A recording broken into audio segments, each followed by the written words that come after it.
I was gone for exactly 8 days. That's all it took. 8 days helping my older brother work cattle on his spread up near the Montana line. 8 days sleeping in a bunkhouse, eating dust, fixing fences, and dealing with animals that weighed more than my pickup truck. When I finally headed home, I remember feeling relieved. There's something about seeing your own land after being away that settles your nerves. My ranch wasn't fancy, never tried to be. 47 acres of pasture, a weathered red barn, a modest house my father built with his own hands, and a fence line along the western edge that had stood there longer than some people had been alive. I knew every inch of that property, every gate, every cedar post, every low spot that flooded after heavy rain. That's why the moment I drove down my gravel driveway, my stomach tightened. Something looked wrong. At first I couldn't figure out what it was. The view felt different somehow. Cleaner, straighter, almost artificial. Then I saw it. The old fence was gone. Every last section of rusted barbed wire had vanished. The cedar posts my grandfather helped install decades earlier had disappeared too. In their place stood a tall cream-colored vinyl privacy fence, perfectly aligned, perfectly polished, stretching hundreds of feet along the road frontage. For a second, I honestly wondered if I'd somehow taken the wrong turn and driven onto somebody else's property. Then I noticed the giant stone monument attached near the road. It stood nearly 6 feet high with expensive landscaping around the base. Bright flowers, decorative rock, spotlights, and carved across the center in elegant lettering were the words, "Welcome to Meadow Ridge Estates." I just sat there staring through my windshield. Meadow Ridge Estates was the new subdivision built next to my ranch. A few years earlier, the land east of me had been pasture too, but developers bought it and transformed it into what they marketed as luxury country living. Big houses, 3-car garages, decorative lanterns, matching mailboxes, the kind of neighborhood where every lawn looked like it was trimmed with a ruler. I never had problems with it before. We stayed on our side. They stayed on theirs. At least that's what I thought. I parked and walked straight toward the fence. The closer I got, the worse it looked. Whoever built it hadn't simply replaced the old boundary fence. They had moved it. I didn't need a measuring tape to see that. The entire line sat noticeably deeper into my pasture. 10 feet at least. Maybe more. Standing there, I felt that strange kind of anger that doesn't explode immediately. The quiet kind. The dangerous kind. The kind where your brain starts connecting dots before your mouth starts yelling.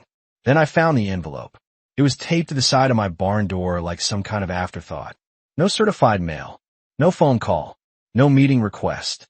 Just a plain white envelope flapping in the breeze. Inside was a single sheet of paper. Boundary adjustment completed in accordance with community development plans. Thank you for your cooperation. That was it. No signature. No explanation. No apology. I actually laughed when I read it because it was so absurd. Cooperation? I hadn't even been there. Somebody had apparently decided they could redesign part of my property while I was out of town and then thank me afterward. That's when I walked back to my office and pulled out the original survey records. My family had owned that ranch for generations, and my father believed in documenting everything. Every deed, every easement, every survey was neatly organized in filing cabinets. 2 hours later, I was standing along the property line, searching for the original survey pins. The developers apparently assumed nobody would bother checking. Big mistake. I found the first marker buried beneath fresh dirt. Then another. Then another. Every pin sat exactly where it had always been. The legal boundary hadn't moved an inch. They hadn't corrected anything. They hadn't discovered some historical error. They had simply ignored the line and built wherever they wanted. The more I calculated the numbers, the worse it became. 10 feet doesn't sound dramatic when you hear it, but spread across more than 600 feet of road frontage, that's a massive strip of land. Valuable frontage land. And they hadn't just installed a fence. The stone monument sat on a concrete foundation extending deep underground. Fresh irrigation lines ran beneath the landscaping. Decorative lighting had already been installed. Somebody spent serious money building this entrance. Somebody approved plans. Somebody signed permits. Somebody knew exactly what they were doing. The question wasn't whether they made a mistake. The question was whether they thought I'd be too intimidated, too distracted, or too uninformed to challenge them. That evening, I watched traffic flowing through their entrance from my porch. New residents drove in and out completely unaware that part of the road they were using belonged to me. The subdivision looked peaceful from a distance, almost picturesque.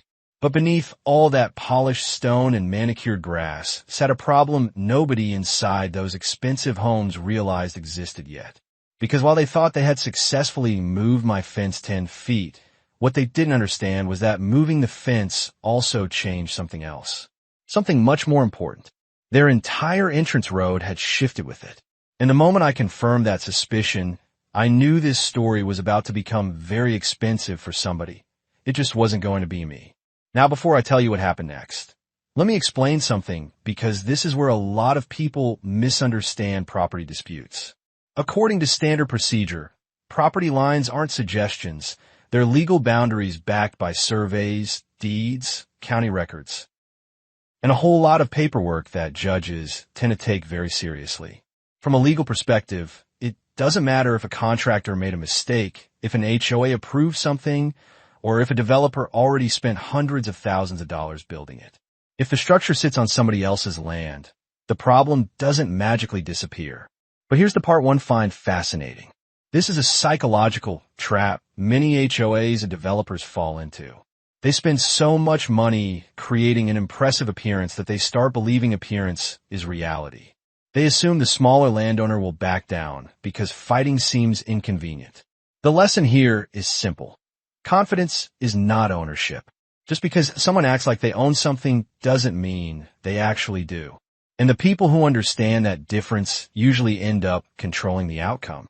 The next morning, I called a licensed survey company that had worked in the county for decades. I didn't tell them what I thought happened. I just asked them to establish the legal boundary and document everything. 2 days later, 3 surveyors arrived with GPS equipment, tripods, metal detectors, and enough paperwork to make a government office jealous.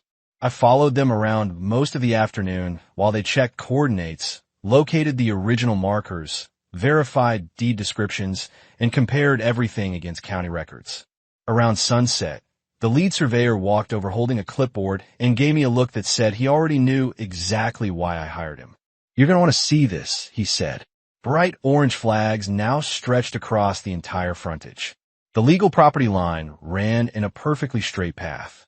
The problem for Meadow Ridge Estates was that the line didn't stop at their fancy fence. It cut directly through their entrance road, right down the middle. I stared at those flags for a long moment and honestly had a laugh. They hadn't stolen a decorative corner of pasture.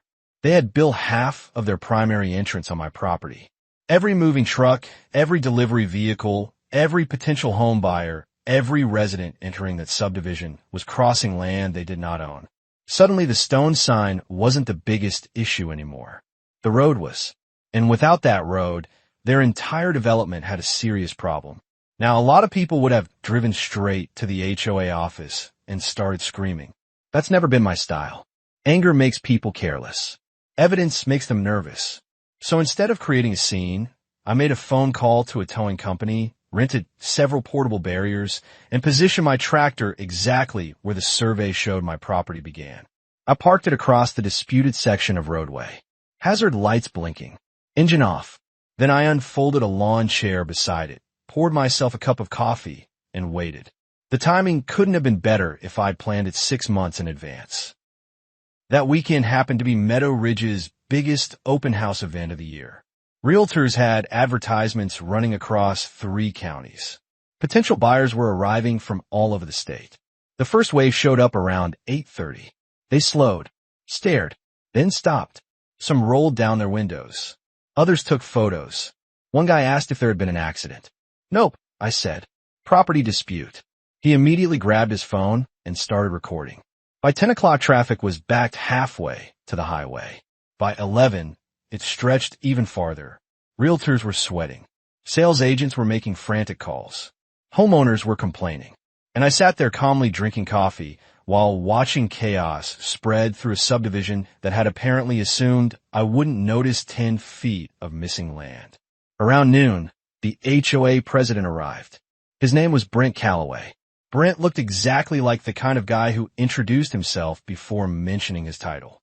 Expensive sunglasses, crisp polo shirt, perfect haircut, permanent smile that somehow never reached his eyes.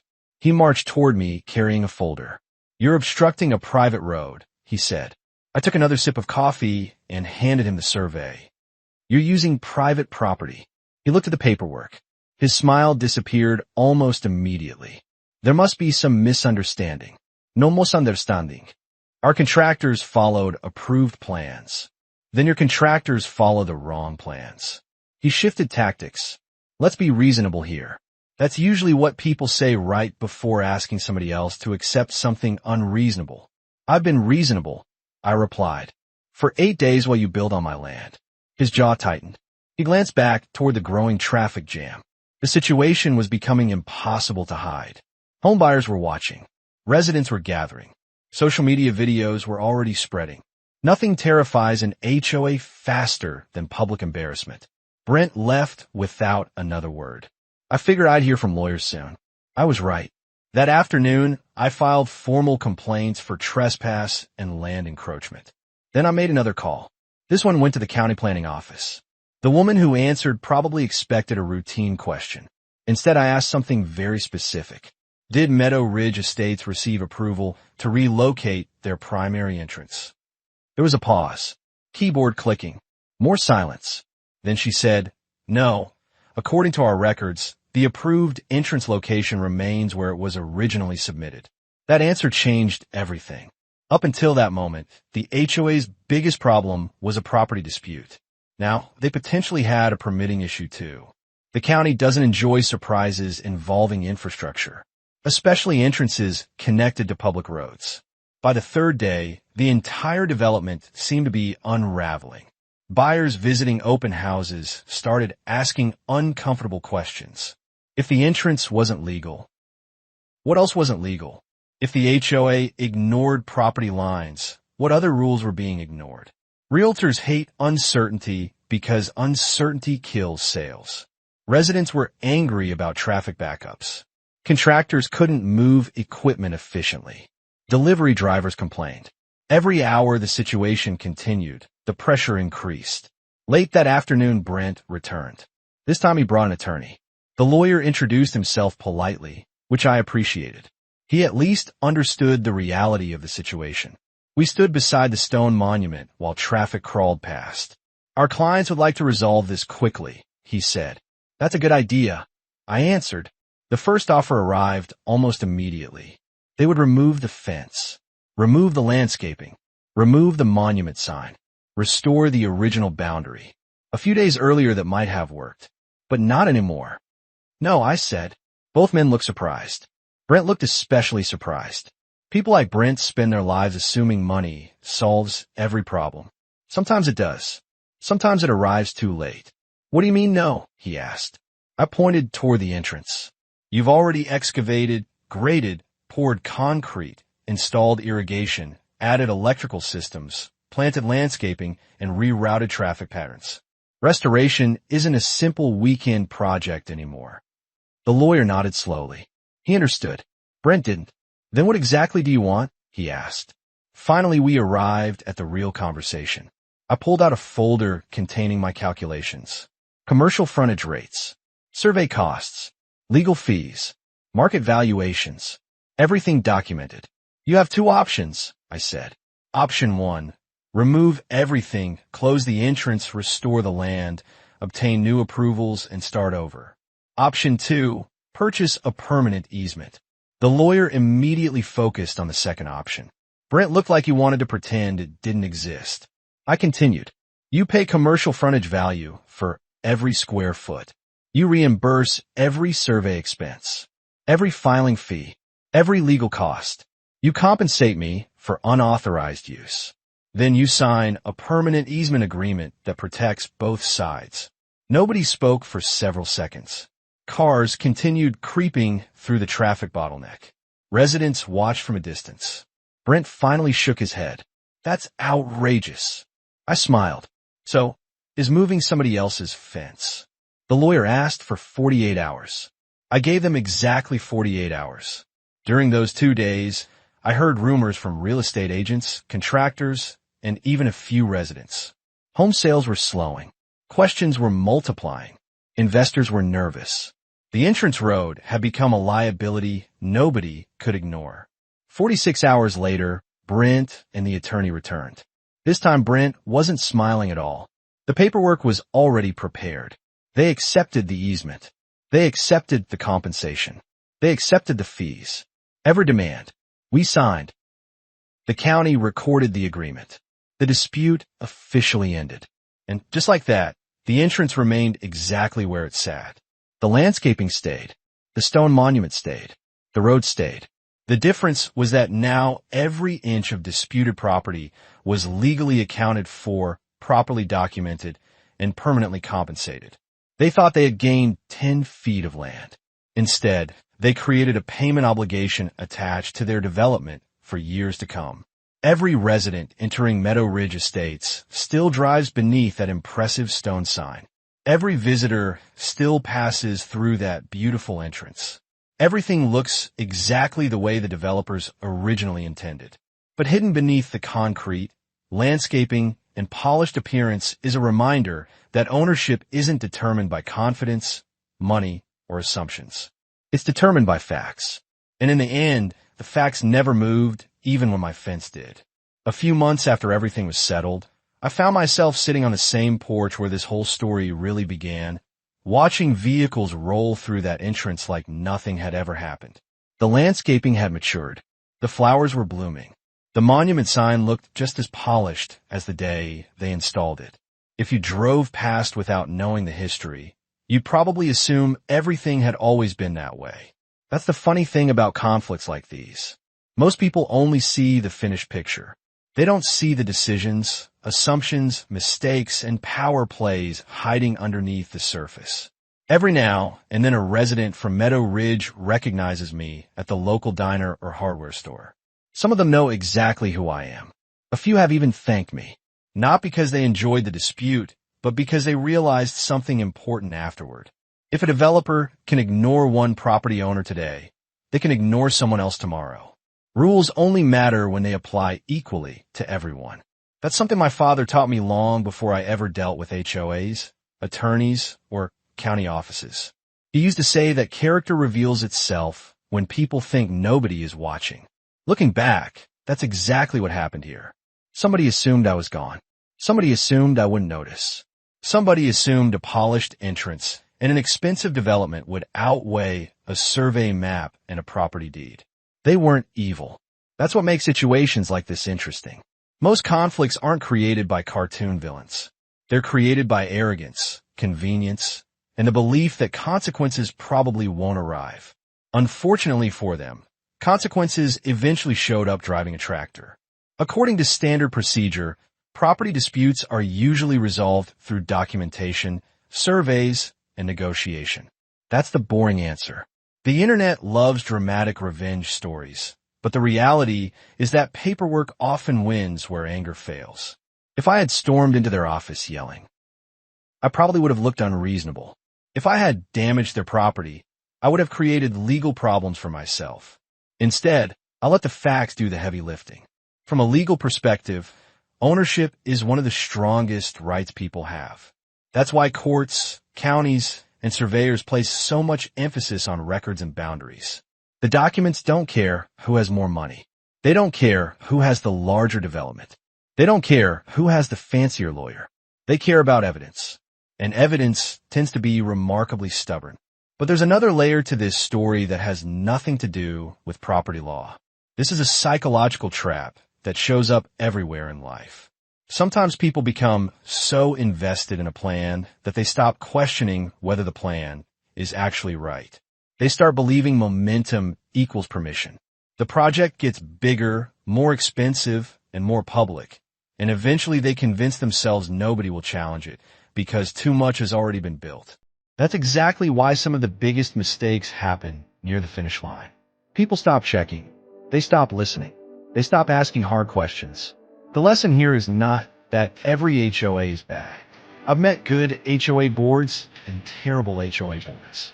I've met honest developers and dishonest developers. The lesson here is that boundaries matter. Not just property boundaries, but personal boundaries too. When somebody crosses a line and faces no resistance, crossing the next line becomes easier. Whether it's business, family, friendships, or land ownership, people often learn how far they can go by seeing what others tolerate. That's why standing your ground matters, even when doing so feels inconvenient. Sometimes the most powerful response isn't loud. Sometimes it's calm, documented, and impossible to argue. I still chuckle whenever I drive past that entrance because I remember how confident everyone seemed in the beginning. They thought they were expanding something. In reality, they were creating an obligation that would follow them long after the ribbon-cutting ceremony ended. And honestly, that's probably the most satisfying part. Not the money, not the victory, not even the embarrassment they experienced during that open house weekend. The satisfying part is knowing the outcome was fair. Nobody lost their homes. Nobody got destroyed financially. Nobody was humiliated in court. The problem was identified, documented, and corrected. Justice doesn't always have to look dramatic. Sometimes justice looks like a signed agreement and a monthly payment. So now I'm curious what you think. If you came home and discovered a developer had moved your fence 10 feet onto your property while you were gone, would you have accepted their first apology and let them move everything back, or would you have pushed for the easement the way I did? Let me know down in the comments, because I guarantee people are going to disagree on this one. And if you enjoy stories about HOA drama, property disputes, small town conflicts, and legal revenge that actually stays inside the law, make sure to like the video, subscribe to the channel, and stick around for the next story. Trust me, this wasn't the last time somebody underestimated a quiet landowner with good records and a lot of patience.